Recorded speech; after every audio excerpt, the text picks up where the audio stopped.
Welcome to our Knocking It Down series, where today we'll talk about rebuilding early childhood financing. Childcare is essential for families, but its price tag puts it out of reach for many. The Federal Child Care and Development Fund, or CCDF, supports childcare subsidies for families with low incomes, so parents can go to work, job training, or school.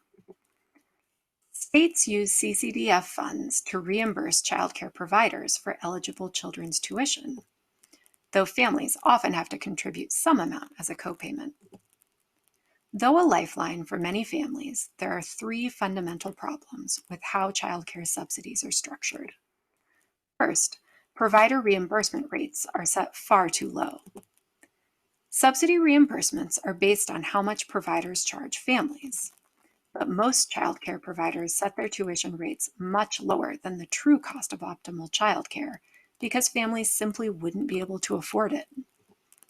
Furthermore, states set a cap on reimbursement rates, where providers can be reimbursed up to this amount.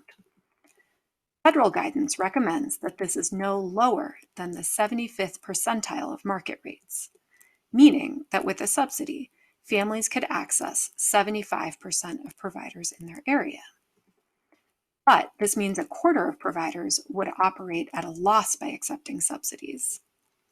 Most states set their maximum reimbursement rates far below this recommended threshold, meaning more providers are paid less than their tuition rates and an even wider gap to the true cost of care. These low rates deter many providers from accepting subsidies, substantially limiting families' access to affordable care options. The second problem is that the way some funds are distributed exacerbates racial and economic inequities. To compensate for low subsidy rates, many states offer tiered rates of subsidy reimbursement as an incentive for higher scores on the state's quality rating scale.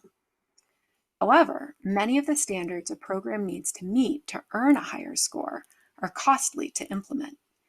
This creates a vicious cycle where programs without the resources to invest in quality improvements receive lower rating scores, and therefore lower subsidy payments, which reinforces inequities in program resources. Particularly concerning is research showing that quality rating scores vary by provider and child race. This reflects the unequal access to resources and opportunities perpetuated by systemic racism, as well as racially biased systems of quality evaluation. Ultimately, these conditions result in significant funding gaps, as tiered reimbursement maintains and exacerbates racial inequities. Finally, setting subsidy rates on a per-child basis is not effective in supporting the financial well-being or quality of childcare programs. When subsidy rates are increased to support program quality, there's an assumption that costs are equivalent across programs. However, the actual per-child costs to a program can vary widely based on program characteristics, such as the number of classrooms in a program, the ages of children served, and how close to full enrollment the program is. Many program expenses, like utilities, operations costs, and administrative staff salaries, can be distributed across all children enrolled. Given that these costs are fixed, the fewer children a program serves, the larger each child's share is of the pooled cost. For instance, a program's cost per child will be higher in a program with a greater proportion of infants and toddlers, since there are fewer children per classroom.